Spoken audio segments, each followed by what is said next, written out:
నమస్కారం. కార్తీక మాసంలో శివాలయ దర్శనం ఎంతో పుణ్యఫలం. అందులోనూ పంచభూత లింగాలయాల దర్శనం మరింత ముక్తిదాయకమని, కార్తీక మాసంలో పంచభూత లింగాలయ దర్శనం చేసుకున్న వారికి మరుజన్మ అనేది లేకుండా మోక్షం లభిస్తుందని భక్తుల ప్రగాఢ విశ్వాసం. పంచభూత లింగాలయాలు మన ఆంధ్రప్రదేశ్ రాష్ట్రంలో 1 మరియు తమిళనాడులో మరో 4 పంచభూత లింగాలయాలు ఉన్నాయి. అవి ఆంధ్రప్రదేశ్లోని శ్రీకాళహస్తిలోని వాయులింగం, తమిళనాడు రాష్ట్రంలోని అరుణాచలంలో తేజోలింగం అంటే అగ్నిలింగం, ఇంకా కంచిలో ఏకాంబరేశ్వర పృథ్వీలింగం, తిరుచిరాపల్లిలో జంబుకేశ్వర జలలింగం మరియు చిదంబరంలో ఆకాశలింగం. ఈ 5 కూడా పంచభూత లింగాలయాలు అనే విషయం మీలో చాలా మందికి తెలిసే ఉంటుంది. ఆ మహాశివుని అపారమైన కృపా కటాక్ష ప్రాప్తితో ఈ 5 శివాలయాల దర్శన భాగ్యం నాకు కలిగింది. ఈ 5 శివాలయాల గురించి వివరిస్తూ ఈ పంచభూత లింగాలను ఒక్కొక్కటిగా ఈ కార్తీక మాసంలో మీకు పరిచయం చేయాలనే సంకల్పంలో భాగంగా ఈరోజు ముందుగా తమిళనాడులోని జంబుకేశ్వర జలలింగం గురించి ఈ వీడియోలో మనం తెలుసుకుందాం రండి. పంచభూతలింగాలలో రెండవది అయిన జంబుకేశ్వరం తమిళనాడులోని తిరుచిరాపల్లి నుంచి 10 కిలోమీటర్ల దూరంలోనూ, శ్రీరంగం ఆలయం నుంచి 2 కిలోమీటర్ల దూరంలోనూ నెలకొని ఉంది. అతి ప్రాచీనమైన ఈ ఆలయంలోని శివుని ఏనుగులు పూజించడం వలన ఈ క్షేత్రాన్ని తిరువనైకోవిల్ అని కూడా అంటారు. పూర్వం ఈ ప్రాంతంలో జంబు వృక్షాలు అంటే తెల్ల నేరేడు వృక్షాలు ఎక్కువగా ఉన్నందున ఈ క్షేత్రానికి జంబుకేశ్వరం అనే పేరు వచ్చిందని అంటారు. ఇప్పుడు మనం చూసిన ఈ ఆలయ ప్రధాన గోపురం దాటి ముందుకు వెళ్ళగానే ఇదిగో ఈ మండపం కనిపిస్తుంది. ఈ మండప ద్వారంలోంచి మనం లోపలికి వెళ్తూ ఈ ఆలయ విశేషాలు తెలుసుకుందాం రండి.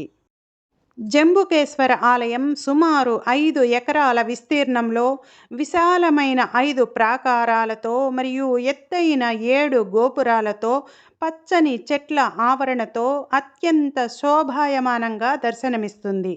ఇప్పటి వరకు నేను చూసిన శివాలయాలలో సుందరమైన మరియు ఆహ్లాదకరమైన దృశ్యాలతో కనువిందు చేసి మంత్రముగ్ధులను చేసే దివ్యక్షేత్రం ఇది అని చెప్పడంలో ఏ మాత్రం అతిశయోక్తి లేదు. ఈ ఆలయ ప్రాంగణంలోనికి అడుగుపెట్టగానే ఏదో తెలియని దివ్య భావ చైతన్య వలయంలో ప్రవేశించిన అనుభూతితో అంతరాత్మ భక్తి భావవాహినిలో దూదిపింజలా తేలిపోతూ ఓం నమః శివాయ అనే పంచాక్షరీ మంత్రం జపిస్తూ ఆనంద తాండవం చేసింది. ఈ జంబుకేశ్వర క్షేత్రాన్ని మేము 2 మార్లు దర్శించుకున్నామండి. మొదటి దర్శనం తొలి సంధ్యలో అంటే ఉషోదయ సమయాన బాలబానుని కాంతి కిరణాలతో ఈ ఆలయ ప్రాకారాలు ప్రకాశిస్తుండగా మరి ఒక దర్శనం మలి సంధ్యలో అంటే సాయం సంధ్యా సమయంలో దర్శించుకున్నాము. ఇప్పుడు మీరు చూస్తున్నది ఉషోదయ వేళ తొలి సంధ్యా సమయ దర్శనం. అద్భుతమైన సాయం సంధ్యా సమయ దర్శనానికి ఒక ప్రత్యేకత ఉంది. అదేమిటో ఈ వీడియోలో ముందు నేను చెబుతాను. వీడియో స్కిప్ చేయకుండా చూసి నచ్చితే ఓ లైక్ ఇవ్వండి. మీ అభిప్రాయాన్ని కామెంట్ రూపంలో తెలియజేయండి. చారిత్రక ఆధారాల ప్రకారం ఈ జంబుకేశ్వర క్షేత్రం శ్రీరంగంలోని శ్రీ రంగనాథ స్వామి వారి ఆలయం కంటే కూడా ప్రాచీనమైనదని, దాదాపు 3000 సంవత్సరాల క్రితం నాటిదని స్థల పురాణం ద్వారా తెలియచున్నది. అయితే ఇప్పుడు మనం చూస్తున్న ఈ ఆలయ కట్టడాలు 11వ శతాబ్దంలో చోళరాజులు నిర్మించారని, ఆ తరువాత ఆలయ నిర్వహణ పల్లవ రాజులు, పాండ్యులు, విజయనగర రాజులు చేసినట్లుగా తెలుస్తోంది. అంతేకాకుండా వీరు ఈ ఆలయ నిర్వహణకు మణిమాన్యాలను కూడా ఏర్పాటు చేసినట్లు తెలుస్తోంది. జంబుకేశ్వరం పవిత్ర కావేరీ నది ఒడ్డున ఉన్నది. ఇక్కడ శివుడు పంచభూతాల్లో రెండోదైన జలతత్వాన వెలిశాడు. అందుకు నిదర్శనంగా జంబుకేశ్వర లింగం క్రింది భాగం నుండి సర్వకాల సర్వావస్థలలోనూ నీరు ఊరుతూ ఉంటుంది. దీనికి రుజువుగా స్వామి కొలువై ఉన్న పానవట్టంపై పూజారులు ఒక వస్త్రం కప్పుతారు. కొంతసేపటికి దాన్ని తీసి పిండితే నీరు వస్తుంది. అందుకే తమిళ భక్తులు ఈ స్వామిని అప్పులింగేశ్వరుడు అని, నీర్తిరల్నాథర్ అని పిలుచుకుంటారు. స్థానికులు ఈ కావేరీ నదిని పొన్ని అని పిలుస్తారు. తమిళంలో పొన్ని అంటే బంగారం అని అర్థము.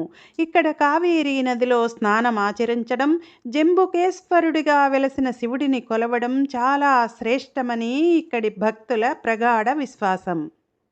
అతి ప్రాచీన నిర్మాణాలైన ఈ ఆలయ మండపాల్లోని స్తంభాలను, స్తంభాల మీది శిల్పకళను వీక్షిస్తూ మనము ఈ ఆలయ స్థల పురాణం గురించి తెలుసుకుందాం.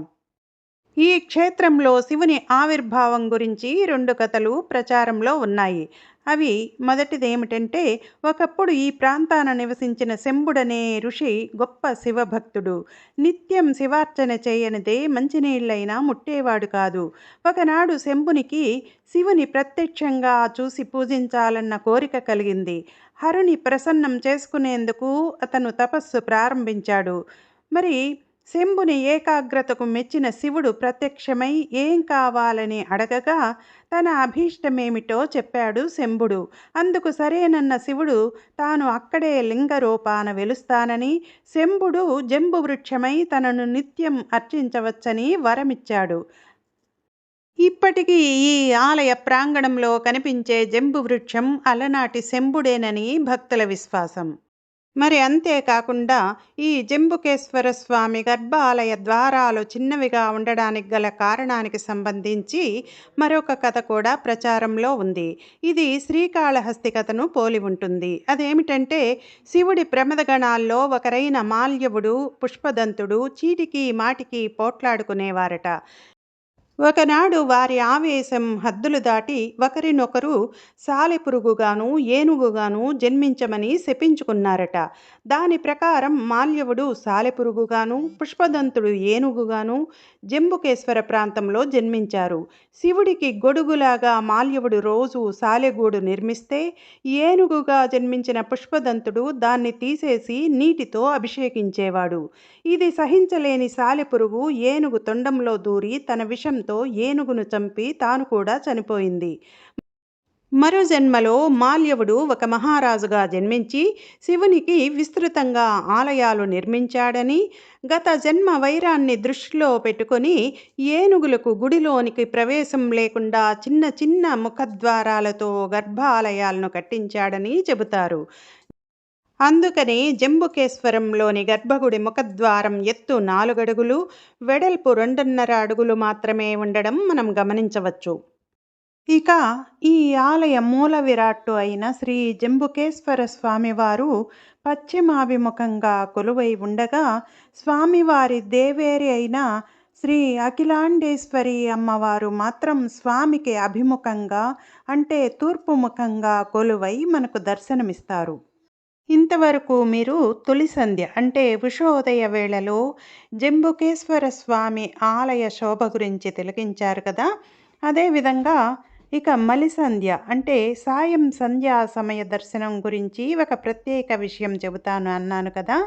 అదేమిటంటే, అపర సూర్యచంద్రుల్లా దగదగ మెరిసిపోయే అమ్మవారి శ్రీచక్ర వజ్ర తాటంకాల దర్శనం గురించిన విషయం ఒకటైతే, ప్రత్యేకించి ఈ దినం ఈ మలిసంధ్య వేళ మేము ఆలయ దర్శనమునకు గుడిని సమీపించిన సమయంలో సంధ్య చీకట్లు కమ్ముకున్న వేళ ఆకాశం నుంచి ఉరుములు, మెరుపులు, హోరున కురిసే వర్షంలో ఈ ఆలయంలోనికి ప్రవేశించిన దృశ్యం ఎలా ఉంది అంటే, సాక్షాత్తు జలలింగేశ్వరుడు విశ్వరూప దర్శనం ఇస్తున్నట్లుగా గోచరించినది. ఈ దృశ్యం మీకు చూపుతూ ఈ ఆలయాల మూల విరాట్టు అయిన శ్రీ జంబుకేశ్వర స్వామి వారి గురించి మరియు స్వామివారి దేవేరి అయిన శ్రీ అఖిలాండేశ్వరి అమ్మవారి గురించి మరిన్ని వివరాలు మనం తెలుసుకుందాం. అఖిలాండేశ్వరి అమ్మవారు చతుర్భుజాలతో నిలబడిన భంగిమలో ఉండి 4 భుజాలలో పై 2 చేతులతో కలువలు పట్టుకున్నట్లు, క్రింది 2 చేతులు అభయహస్తం వరదముద్రతో ఉంటారు. అమ్మవారి ముందు కనిపించే శ్రీచక్రాన్ని శ్రీ శంకరాచార్యుల వారు ప్రతిష్ఠించారని, అమ్మవారి కర్ణభూషణాలను కూడా శంకరాచార్యుల వారే సమర్పించారని చెబుతారు. అమ్మవారికి శ్రీచక్ర తాటంకాలు శ్రీ శంకరాచార్యుల వారు స్వయంగా వజ్రాలతో తయారు చేయించి సమర్పించారట.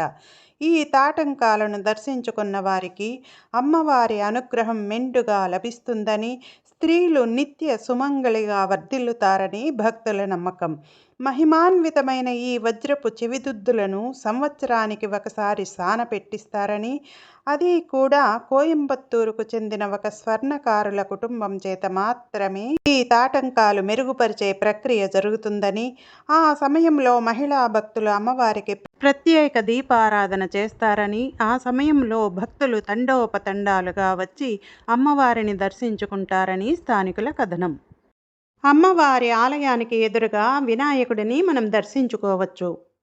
ఈ ఆలయంలోని మరో విశేషం ఏమిటంటే, ఈ క్షేత్రంలో శివుడు అమ్మవారికి జ్ఞానోపదేశం చేశారని, అందుచేత ఈ క్షేత్రాన్ని దర్శించిన వారికి జ్ఞానసిద్ధి కలిగి పాప ప్రక్షాళన జరుగుతుందని అంటారు. ఈ ఆలయంలోని మరో విశేషం ఏమిటంటే, ప్రతిరోజు మధ్యాహ్నం వేళ ఇక్కడి ఆలయ పూజారి చీర కట్టుకొని కళ్ళకు కాటుక పెట్టుకొని స్త్రీ వేషధారి అయి లింగార్చన చేస్తారు. ఆ తరువాత కపిలగోవు పూజ కూడా చేస్తారు. ఈ క్షేత్రంలో అఖిలాండేశ్వరి అమ్మవారికి శివుడు జ్ఞానోపదేశం చేసిన కారణంగా వీరిది గురు శిష్య సంబంధంగా భావించి ఇక్కడ అమ్మవారికి స్వామివారికి కళ్యాణోత్సవం జరిపించరని చెబుతారు. తిరువనైక్కావల్ మరియు తిరువనై కోవిల్ అని కూడా పిలిచే ఈ జంబుకేశ్వర క్షేత్రము తమిళనాడులోని తిరుచ్చికి 10 కిలోమీటర్ల దూరంలో ఉంది. తమిళనాడు రాజధాని చెన్నై నుంచి దాదాపు 320 కిలోమీటర్ల దూరంలో ఉన్న ఈ క్షేత్రానికి వాయు మార్గం ద్వారా కానీ, రోడ్డు మార్గం ద్వారా కానీ, రైలు మార్గం ద్వారా కానీ చేరుకోవచ్చు. పంచభూతలింగాలలో రెండవది అయిన ఈ జంబుకేశ్వర జలలింగం గురించిన ఈ వీడియో కనుక మీకు నచ్చినట్లయితే లైక్ చేయండి, షేర్ చేయండి. ఇంతవరకు సబ్స్క్రైబ్ చేయని వారు సబ్స్క్రైబ్ చేయండి. మీ అభిప్రాయాన్ని కామెంట్ రూపంలో తెలియజేయండి. నమస్తే.